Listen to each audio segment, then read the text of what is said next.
Hi. I feel like it was a real missed opportunity to put Rachel's at the beginning. If we'd put a Rachel at the end, we could have had a Rachel sandwich. Instead, I'm here to serve you a Joe open toastie with a slice of Bill and a Rachel melt. I'm acutely aware that I am the only thing between you and having a drink with your waste buddies.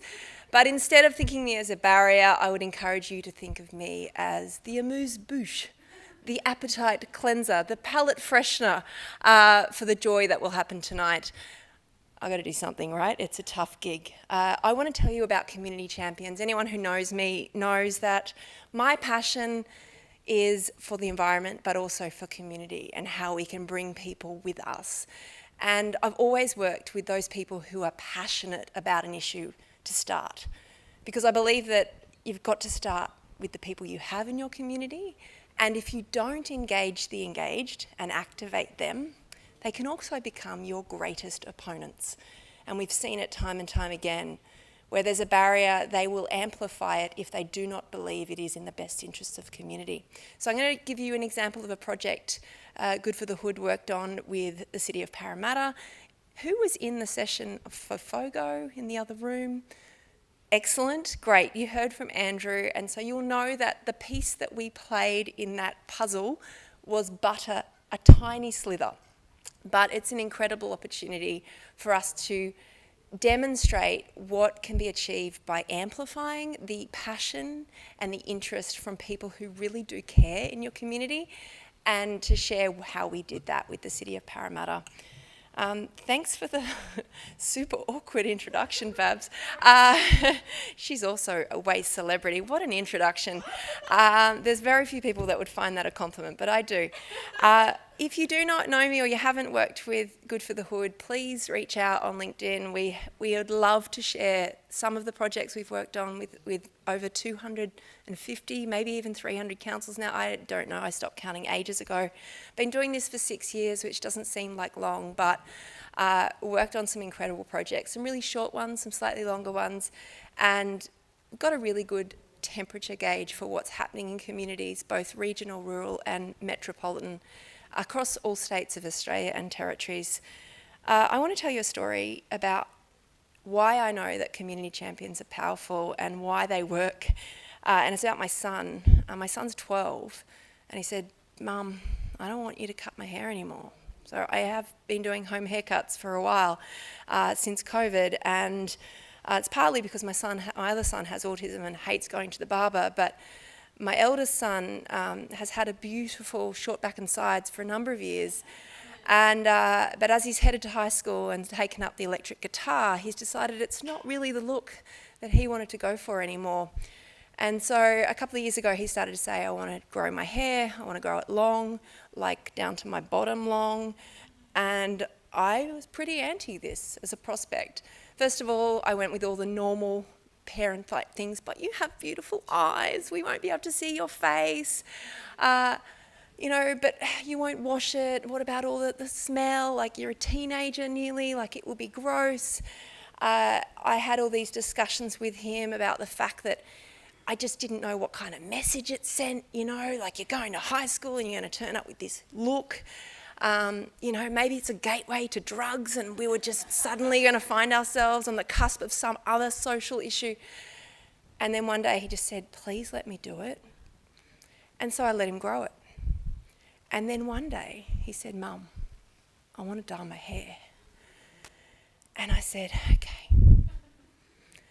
And I went, "All right, you've demonstrated that you know how to do this, and you took me on the journey, and I'll let you dye my hair. In fact, I'll dye it for you." And he looked at me and went, I said, "I promise it'll be good." So we bleached his hair, and then we let him dye it red and pink and all sorts of other colours. And now all the parents at my son's school come to me for their children to have their hair dyed. And I've become somewhat of a champion for alternate haircuts. No skills, very little understanding of how or why one should do this, but geez, I'm a champion for the alternate look. And so I feel like in my own household, that demonstrated ability to get the person in your world that can make something happen for you, engaged and on board, was lived and breathed over the last few years. I believe that community champions, again, play a really small part in the education process, but it is one of those things that when it goes wrong, it goes really wrong. So I'm going to talk a little bit about what we did with the City of Parramatta and recognise that this was designed for the City of Parramatta, but there's a lot of lessons and learnings that we can probably all benefit from, and not just for FOGO, for any major change that your community is travelling through with you. But if you don't know, the City of Parramatta is a rather large metropolitan council. It is one of those communities that does have a young median age. It is incredibly diverse. It's really fast. It's got this interesting growth of government offices and pop-up sort of spaces now in the city. It's also this melting pot of amazing Indian, Korean and Chinese communities, as well as, you know, every other cultural group as well. And it's just a real hub for our second CBD really in Sydney. It's got an amazing cultural and First Nations heritage, some of the most spectacular spots along the river, as well as a colonial history, which is both challenging and interesting.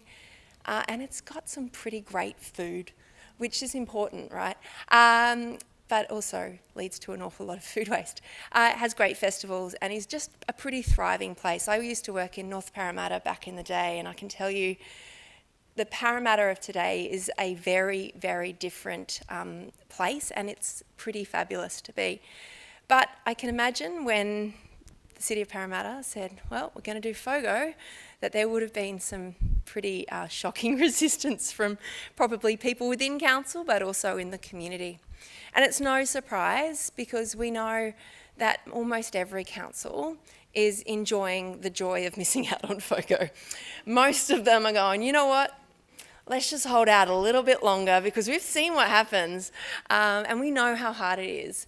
But what happens often is this process where someone decides it's going to happen, and often the waste team is left with holding the baby going, what the hell do we do with this? So short lead times can lead to failed or problematic launches and rollouts to community. It requires everyone in your council to get on board, and we know how hard that is. Having worked in councils at different points, I know that it's not easy to get the rates team or the customer service team, or in fact anyone, to really contribute to what you're trying to do. But it's what's required for it to be a success. We know it often means changing bin systems, which means that the community is going to be angry or upset or ambivalent or resistant, or hide their bins or take someone else's bins, and that as a change management exercise is problematic. And if you add density and diversity as well, then, well, you know, you can understand why some communities are like, let's not do this yet. But we know if you do it and you do it not as well, there's also social penalties for the rollout. We've seen it time and time again. Even when you do it well, there can be social penalties. And we know that there can be costs, both hidden and foreseen. However, I'm happy to say that it was an absolute pleasure to be involved in the City of Parramatta's rollout, and hearing from the other room that it was considered a best practice delivery. I'm happy to say that I really enjoyed the process of being part of the City of Parramatta's FOGO rollout. So, like all good rollouts, it starts somewhere, and it started within council, and I'm sure that engaging the councillors as champions in themselves was probably an episode for another waste talk. But basically the community became aware that this was going to come, and it required a process of bringing them along with council so that they could understand. Now, that doesn't just happen. It happened, as Andrew explained, with a lot of foresight, a lot of planning and a lot of investment. And as I said, the community champion role was but one part. What was really obvious when we were engaged, which was in about July of last year, was that a high visibility campaign was well underway. You could not escape it in the city of Parramatta. There were flags, there were posters, there were ads, there were signs, social media. It was very obvious that this was coming. But the problem with that is it's coming, but not quite yet. So how do you make sure that the community are aware, but not like suddenly putting all their food in the bin before you start? As you see, community champions were one of them, lots of educational resources, lots of place-based strategies and approaches, great kids activities, and a really great approach to multilingual and called communities that took them along the journey as well. Our involvement was reasonably short, but it's great to see that the program, and I got a chance to catch up with Jacinda and Anna before, that it is going well and it has been positive so far. I think they said with bated breath, so far, because there's always a chance it could go wrong at any moment, but that's council and that's community, right? The process was that the council resolved to proceed with FOGO. We were engaged in July. We were also part of communicating the fact that new bins were coming, and that and the process was that community champions were engaged, and we started to run programs with them. Now, the engagement of the champions happened through council. We were not part of the recruitment drive, but like all good community champions, many were already engaged with council. There was a process of ensuring that if you went looking for information about FOGO, that you were also able to sign up as a champion as well. But as Andrew mentioned in the session earlier, he did a lot of, the whole of council did a lot of engagement, including door knocking, activations, programs. So wherever FOGO was, there was an opportunity to learn more and to be involved as a champion.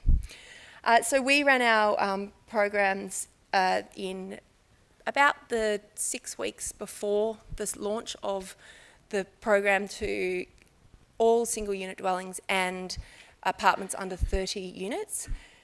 And we had, council had 104 expressions of interest at that point in time. We had 67 attend one of 6 sessions that we ran in the council, in the community, and they were held both online and in various locations across the community. It is quite a large LGA, not just population, but also in terms of suburbs. And at that point, about a third of the people who had attended the training also completed the initial survey. Now, when we started working with the City of Parramatta, it was really clear that data was going to be critical, and so we helped set up a survey, and also were aware that that was going to be something that council was going to continue to build on and to utilise. We've always said that a champion, when we're talking to community, is just an advocate, or just someone who can also help the community adjust to those changes. Doesn't always mean that you have to agree with everything that council does, or that you even have to like council, but you're in part of this process and encouraging the community to adjust where you see those challenges crop up. So what was interesting, and you look at that and you think, oh, that's not a lot of champions, and one of my questions has always been, how many champions is enough? Do you need one on every street? Do you need one in every building? I mean, ideally, that would be great. But the reach and engagement of champions, I think, is always underestimated. A good champion will have their tendrils in a whole bunch of other places, including their children's schools, their neighbours, their buildings, not just their buildings, but probably other buildings in the area as well. And good champions will encourage other champions by nature and those conversations. So the flow-on effect of having people engaged and across the issues that may come up in FOGO is hard to estimate. What did our champions want to know when it came to the FOGO rollout? Well, unsurprisingly, bin system changes were top of the list because everyone knew that new bins were coming and everyone had lots of questions.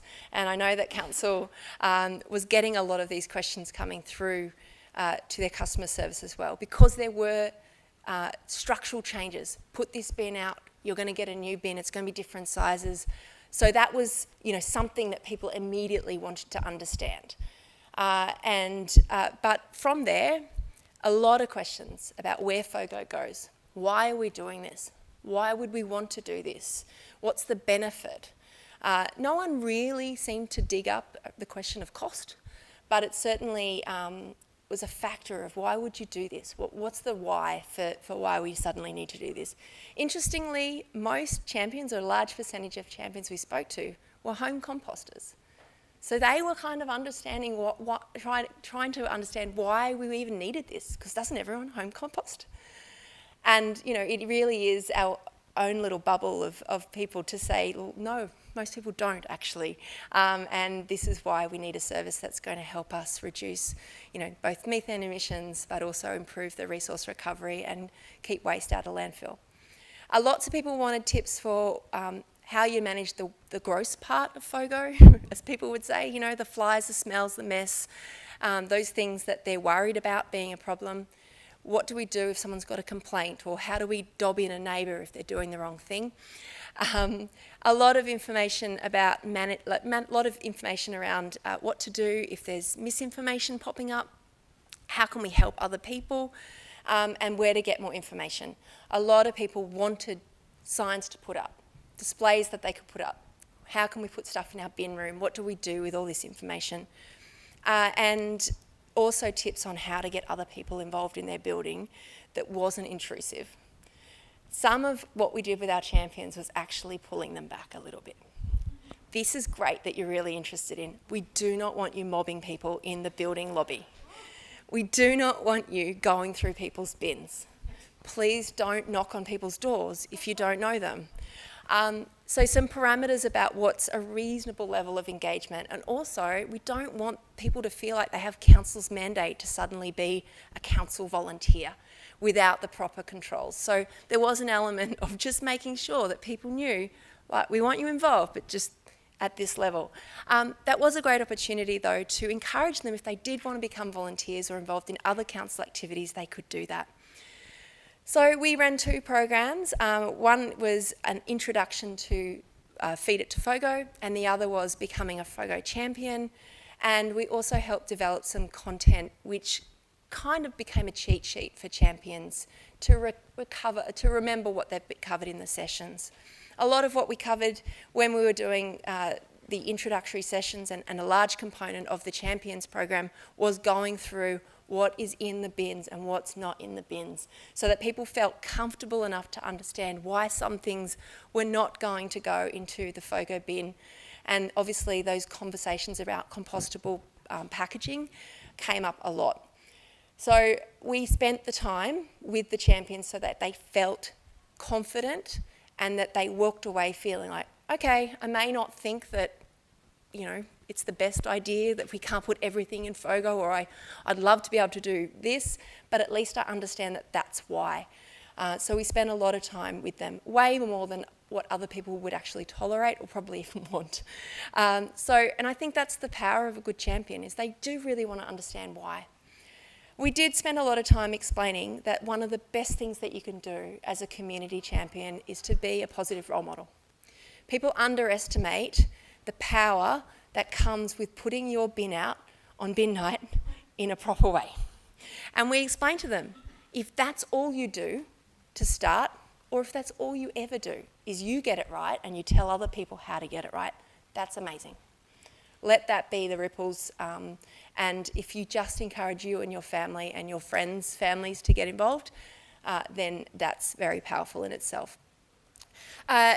The same goes for any initiative that council rolls out, but we obviously understand that FOGO is one of those opportunities and also problems for councils that really can benefit from the power of those people in your community who'd love to see this or love to make it a success. If you are thinking about how to utilise community champions and you're wanting to know what it is that can be useful, we've got a little cheat sheet on 7 ways to activate the engaged. And I work with a lot of engaged people on these issues, and I know, as one who started in my own area, we can be your best ally or the biggest pain in your ass. And I know which I'd prefer to be. So, so by all means, and reach out if you'd like to learn more about how champions can be used as part of your community initiative. And that's it, Babs.